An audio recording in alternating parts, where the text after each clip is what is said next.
Assalamualaikum warahmatullahi wabarakatuh. Perkenalkan, nama saya Galia Putri Benita dari kelas 10 Tafiz IPS. Kali ini saya akan mempresentasikan materi tentang badan usaha dalam perekonomian Indonesia. Yang pertama ada Badan Usaha Milik Negara atau disingkat BUMN. BUMN adalah suatu unit usaha yang modalnya berasal dari kekayaan negara yang dipisahkan untuk membuat produk, sehingga dapat menghasilkan barang dan jasa sebanyak-banyaknya. Status BUMN adalah sebagai pegawai negeri. Pasal 33 ayat 2 yang berbunyi, cabang-cabang produksi yang penting bagi negara dan menguasai hajat hidup orang banyak dikuasai oleh negara. Pasal 33 ayat 3 berbunyi, bumi, air, dan kekayaan alam yang terkandung di dalamnya dikuasai oleh negara dan dipergunakan untuk sebesar-besarnya kemakmuran rakyat. Peranan BUMN dalam perekonomian nasional yaitu 1. Mencegah agar cabang-cabang produksi yang penting bagi negara dan menguasai hajat hidup orang banyak tidak dikuasai oleh sekelompok masyarakat tertentu.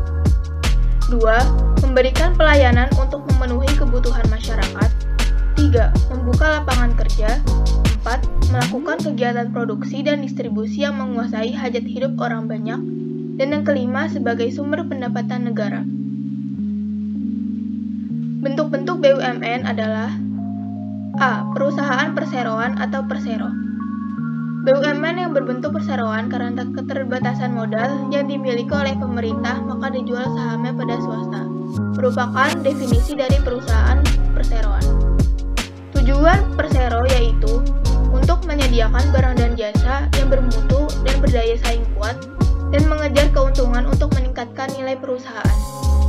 Ciri-ciri dari persero diantaranya 1. Pendirian atas usulan menteri kepada presiden. 2. Status hukumnya dalam bentuk badan hukum berdasarkan KUHD dan PP Pendirian Usaha. 3. Hubungan organisasi dengan pemerintah, berdiri sendiri sebagai organisasi yang dicapai.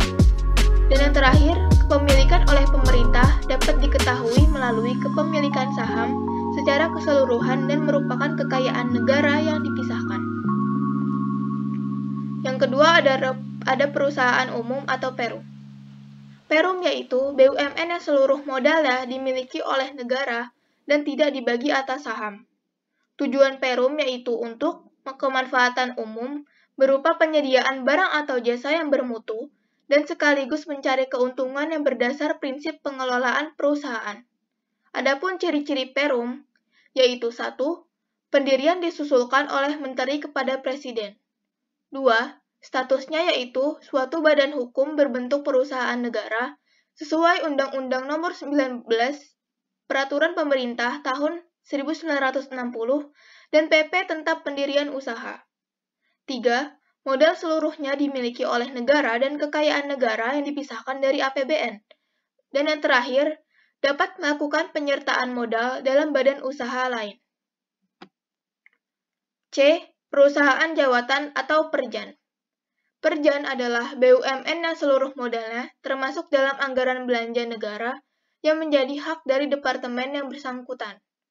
Tujuan perjan antara lain pengabdian dan melayani kepentingan masyarakat yang ditujukan untuk kesejahteraan umum dengan tidak mengabaikan syarat efisiensi, efektivitas, ekonomis, dan pelayanan. Adapun ciri-ciri perjan yaitu 1. Tujuan utama untuk melayani kepentingan masyarakat tanpa melepaskan syarat efisiensi, efektivitas, dan ekonomis. 2. Permodalan dan pembiayaan perusahaan termasuk dalam anggaran belanja negara yang bersangkutan. 3. Merupakan bagian dari departemen, dirjen, direktorat, dan pemerintah daerah. Yang keempat, dipimpin oleh kepala yang merupakan bagian dari suatu departemen. 5. Memperoleh fasilitas negara. 6. Pegawainya adalah pegawai negeri. Dan 7. Berlaku hukum publik, yaitu jika perusahaan dituntut, kedudukannya adalah sebagai pemerintah. Adapun kelebihan dan kekurangan BUMN. Kelebihan BUMN yaitu 1. Menguasai sektor yang vital bagi kehidupan rakyat banyak. 2. Mendapat jaminan dan dukungan bagi negara. 3. Permodalannya sudah pasti, karena dapat modal dari negara. 4. Kelangsungan hidup perusahaan terjamin. 5. Sebagai sumber pendapatan negara. Sedangkan kekurangan BUMN adalah 1. Pengelolaan faktor-faktor produksi tidak efisien. 2. Manajemen perusahaan kurang profesional. 3. Menimbulkan monopoli atas sektor-sektor vital. 4. Pengelolaan perusahaan terhambat dengan peraturan-peraturan yang mengikat. Dan yang kelima, sulit memperoleh keuntungan bahkan seringkali merugi. Badan usaha yang kedua yaitu Badan Usaha Milik Daerah atau disingkat BUMD. BUMD adalah perusahaan yang didirikan dan dimiliki oleh pemerintah daerah yang modalnya milik daerah. Wewenang BUMD adalah Peraturan Pemerintah Nomor 25 Tahun 2000 tentang kewenangan pemerintah sebagai daerah otonom. Tujuan pemerintah mendirikan BUMD antara lain 1. Memberikan sumbangan pada perekonomian nasional dan penerimaan kas negara. 2. Mengejar dan mencari keuntungan. 3. Pemenuhan hajat hidup orang banyak. 4. Perintis kegiatan-kegiatan usaha. Dan yang kelima, memberikan bantuan perlindungan pada usaha kecil. Peranan BUMD dalam perekonomian nasional yang tercantum dalam UU Nomor 5 Tahun 1962 tentang perusahaan daerah. Antara lain, 1. Melaksanakan kebijakan pemerintah di bidang ekonomi dan pembangunan daerah. 2. Pemupukan dana bagi pembiayaan pembangunan daerah. 3. Mendorong peran serta masyarakat dalam bidang usaha. 4. Memenuhi kebutuhan barang dan jasa bagi kepentingan publik. Dan yang terakhir menjadi perintis kegiatan dan usaha yang kurang diminati oleh swasta. Adapun ciri-ciri BUMD adalah 1. Pemerintah memegang hak atas segala kekayaan dan usaha. 2. Pemerintah berkedudukan sebagai pemegang saham dalam permodalan perusahaan. 3. Pemerintah memiliki wewenang dan kekuasaan dalam menetapkan kebijakan perusahaan. 4. Pengawasan dilakukan oleh alat pelengkap negara yang berwenang. Adapun bentuk dan jenis kegiatan usaha BUMD, yang pertama adalah Bank Pembangunan Daerah atau BPD. BPD adalah BUMD yang mempunyai maksud untuk menyediakan pembiayaan bagi pelaksanaan usaha-usaha pembangunan daerah dalam rangka pembangunan nasional. Yang kedua ada Perusahaan Daerah Air Minum atau PDAM. PDAM adalah BUMD yang bergerak dalam distribusi air bersih bagi masyarakat umum, sebagai sarana penyedia air bersih yang diawasi dan diatur oleh aparat eksekutif maupun legislatif daerah. Yang ketiga ada Perusahaan Daerah Angkutan Kota atau Bus Kota, yaitu BUMD yang bertugas mengelola dan membuat peraturan tentang sistem transportasi yang berada dalam wilayah tertentu saja. Dan yang keempat ada Perusahaan Daerah Angkutan Antar Kota Antar Provinsi atau AKAP dan AKDP, yaitu BUMD yang bertugas mengelola sistem transportasi lintas daerah karena cakupan wilayah yang lebih luas.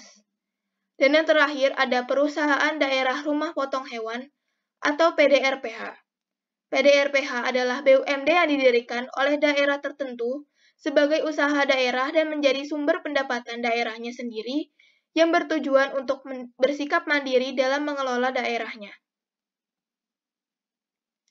Adapun kelebihan dan kekurangan BUMD. Kelebihan BUMD antara lain 1. Meringankan beban pengeluaran konsumsi masyarakat melalui penetapan harga produk yang memegang hajat hidup orang banyak yang lebih murah karena subsidi oleh pemerintah.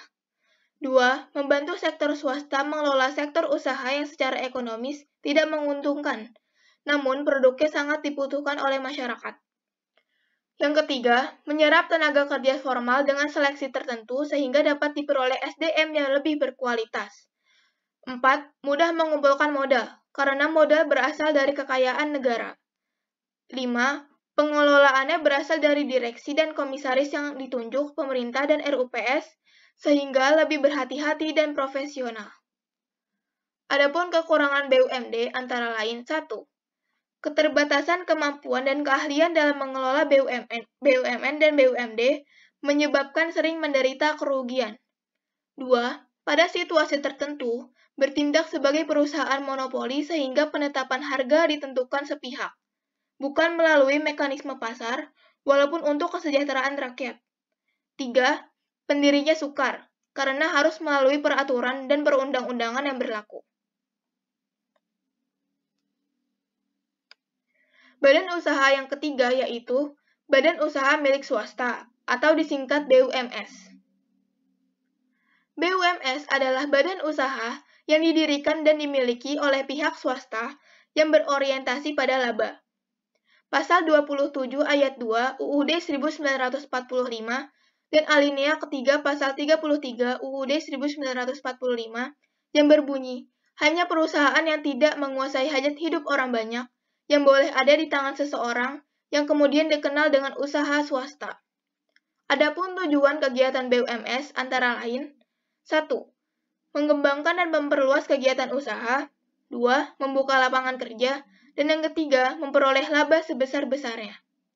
Peran BUMS dalam perekonomian nasional yaitu sebagai mitra pemerintah dalam kegiatan perekonomian, membantu pemerintah dalam pengelolaan kegiatan ekonomi yang tidak ditangani pemerintah, meningkatkan penerimaan dan devisa negara. 4. Menciptakan lapangan kerja. Perbedaan perusahaan swasta dengan BUMS antara lain, BUMS yaitu lembaga yang mengatur kebijakan dan peraturan mengenai usaha-usaha yang dilakukan. Jadi, BUMS dapat memiliki satu atau beberapa perusahaan swasta. Sedangkan perusahaan swasta berarti tempat di mana badan usaha tersebut mengelola faktor-faktor produksinya. Jadi, perusahaan swasta dan BUMS jelas berbeda. Bentuk-bentuk BUMS. Yang pertama ada perusahaan perorangan atau PO. PO adalah perusahaan yang dimiliki oleh satu individu. Ciri-ciri PO adalah 1. Dimiliki oleh perseorangan. 2. Pengelolaan terbatas atau sederhana. 3. Modal tidak terlalu besar. 4. Kelangsungan hidup usaha bergantung pada pemilik perusahaan. Cara mendirikan atau pembentukan PO adalah: jika seseorang menginginkan perusahaan dengan pilihan jenis usaha yang resiko perusahaan tidak begitu besar, modal sendiri dari perusahaan yang didirikan tidak membutuhkan terlampau banyak, dan apabila pengusaha memang ingin mengurus dan memimpin sendiri serta ingin menanggung akibat hukum yang mungkin terjadi tanpa bantuan orang lain, adalah pilihan yang tepat jika ingin membentuk badan perusahaan perseorangan. Kelebihan PO antara lain: 1. Mudah didirikan. 2. Organisasinya sederhana sehingga biaya organisasinya pun rendah. 3. Pengelolaannya fleksibel dan bebas. 4. Kerahasiaan usaha terjamin. Adapun kelemahan PO adalah: 1. Pertanggungjawaban pemilik tidak terbatas. 2. Modal terbatas karena modal hanya berasal dari tabungan pemilik. 3. Kualitas manajerial dan kualitas pekerja terbatas. 4. Kelangsungan operasi perusahaan terbatas. Umur usaha sangat bergantung pada keadaan dan sikap pemilik. B. Firma atau partnership. Firma adalah persekutuan dua orang atau lebih yang menjalankan perusahaan menggunakan nama bersama dan membagi hasil yang didapatkan dari usahanya. Cara mendirikan atau pembentukan firma antara lain: adapun yang perlu diperhatikan adalah hal-hal untuk membuat akta pendirian yang jadi anggaran dasar firma, antara lain: A. Nama para pendiri atau sekutu. B. Nama firma. C. Tempat kedudukan firma. D. Maksud dan tujuan serta kegiatan usaha firma. Dan E. Pengurus firma. Adapun proses pendirian firma: 1. Pembuatan akta pendirian firma. 2. Permohonan surat keterangan domisili perusahaan. 3. Pembuatan nomor pokok wajib pajak atau NPWP. 4. Permohonan surat pengukuhan pengusaha kena pajak atau SPPKP. 5. Pendaftaran ke pengadilan negeri. 6. Permohonan izin mendirikan bangunan atau IMB. 7. Permohonan surat izin tempat usaha atau SITU. 8. Permohonan surat izin gangguan. 9. Permohonan surat izin usaha perdagangan atau SUP. Dan yang terakhir, permohonan tanda daftar perusahaan atau TDP. Adapun kelebihan firma: 1. Modal lebih besar. 2. 2. Tanggung jawab bersama. 3. Status badan usaha jelas. 4. Didirikan dan pengelolaan secara bersama. Sedangkan kelemahan firma: 1. Tanggung jawab pemilik tidak terbatas. 2. Sulit memperoleh laba. 3. Mudah gulung tikar. Dan yang terakhir, modal sulit ditarik walaupun sekutu mengundurkan diri. BUMS yang ketiga adalah Commanditaire Vennoscap atau CV. CV adalah persekutuan atas dasar kepercayaan. Prosedur pendirian CV yang perlu diperhatikan adalah syarat pendirian CV yaitu: 1. Fotokopi KTP para pendiri, minimal 2 orang. 2. Fotokopi KK penanggung jawab atau direktur. 3. Fotokopi PBB terakhir tempat usaha atau kantor. 4. Surat keterangan domisili dari pengelola gedung. 5. Pas foto penanggung jawab atau direktur 3x4 masing-masing 2 lembar berwarna. 6. Nama CV sudah disediakan. 7. Kedudukan dan bidang usaha CV.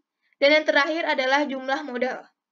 Dokumen yang diurus antara lain akta notaris, surat keterangan domisili perusahaan, NPWP, SK kehakiman, SIUP, dan TDP. Harga CV yang pertama, kelas besar yaitu Rp5 juta plus PPN 10%. Yang kedua, kelas menengah dan kecil yaitu Rp4.500.000 dan PPN 10%. Yang ketiga, harga bisa berubah tergantung domisili. Dan yang terakhir, payment negosiasi. Hal-hal yang harus dipersiapkan sebelum datang ke notaris pada waktu pendirian CV adalah: 1. Calon nama yang akan digunakan oleh CV tersebut. 2. Tempat kedudukan dari CV. 3. Siapa yang akan bertindak selaku sekutu aktif dan sekutu pusat. 4. Maksud dan tujuan yang spesifik dari CV tersebut. Dan adapun kelebihan CV: 1. Kebutuhan akan modal lebih mudah untuk terpenuhi. 2. Pimpinan perusahaan dapat terdiri atas 1 orang atau lebih. 3. Tanggung jawab sekutu komanditer terbatas. 4. Menggunakan akta otentik, maksudnya secara lisan dan tertulis. Adapun kelemahan CV yaitu kelangsungan hidup tidak menentu dan dapat terjadi selisih paham antar pemilik. BUMS yang keempat ada perseroan terbatas atau PT. PT adalah suatu kumpulan modal yang diberi hak dan diakui oleh hukum untuk mencapai tujuan tertentu. Biasanya mencari keuntungan, di mana perolehan modalnya berskala dari penjualan saham. Adapun karakteristik PT yaitu: A. Pemiliknya adalah para pemegang saham. B. Kekuasaan tertinggi berada pada keputusan rapat pemegang saham. C. Merupakan suatu perkumpulan modal. D. Dalam rapat pemegang saham, setiap 1 lembar saham yang dimiliki berarti 1 suara. Dan yang terakhir, bertujuan mencari laba yang sebesar-besarnya. Proses pendirian PT. Yang pertama, syarat umum pendirian PT, yaitu 1. Fotokopi KTP para pemegang saham dan pengurus. 2. Fotokopi KK penanggung jawab. 3. Nomor NPWP penanggung jawab. 4. Pas foto penanggung jawab ukuran 3x4 berwarna. 5. Fotokopi PBB tahun terakhir sesuai domisili perusahaan. 6. Fotokopi surat kontrak. 7. Surat keterangan domisili dan dari pengelola gedung. 8. Surat keterangan RT atau RW khusus luar Jakarta. Dan yang ke-9, kantor berada di wilayah perkantoran atau plaza. Adapun prosedur pendirian PT. 1. Para pendiri datang di kantor notaris untuk diminta dibuatkan akta pendirian PT. 2. Setelah pembuatan akta pendirian itu selesai, maka notaris mengirimkan akta tersebut kepada Departemen Kehakiman. 3. Para pendiri membawa akta pendirian yang sudah mendapat pengesahan dari Departemen Kehakiman beserta surat keputusan pengesahan dari Departemen Kehakiman tersebut ke kantor kepaniteraan Pengadilan Negeri. 4. Para pendiri membawa akta pendirian PT beserta surat keputusan tentang pengesahan dari Departemen Kehakiman. Sesudah akta pendirian PT tersebut diumumkan dalam tambahan berita negara RI, maka PT yang bersangkutan sudah sah menjadi badan hukum. Adapun kelebihan PT adalah: 1. Tanggung jawab terbatas. 2. Saham sudah diuraikan. 3. Mudah memperoleh modal. 4. 4. Pengelolaannya bersifat profesional. Sedangkan kelemahan PT yaitu 1. Proses pendiriannya kompleks. 2. Dua kali bayar pajak. 3. Peraturannya banyak. 4. Sukar merahasiakan kegiatan perusahaan. Dan yang terakhir, dapat mengurangi motivasi kerja. Adapun kelemahan dan kelebihan BUMS. Kelebihan BUMS antara lain 1. Cepat dalam pengambilan keputusan. 2. Sebagai penyumbang pajak pada kas pemerintah. 3. Memberi kontribusi dalam menaikkan PDB. 4. Sebagai penyedia barang dan jasa. 5. Cepat dalam mendapatkan modal. Dan yang terakhir, banyak menampung tenaga kerja. Adapun kelemahan dari BUMS. 1. Terlalu mementingkan laba sehingga seringkali tidak memerhatikan lingkungan. 2. Sering mengalami kesulitan dalam melakukan pinjaman. 3. Sering terjadinya silang pendapat antara perusahaan dengan para serikat buruh. 4. Menimbulkan persaingan tidak sehat. Dan yang kelima, mengalirnya devisa ke luar negeri. Demikian presentasi dari saya. Mohon maaf bila terdapat banyak kesalahan kata. Wassalamualaikum warahmatullahi wabarakatuh.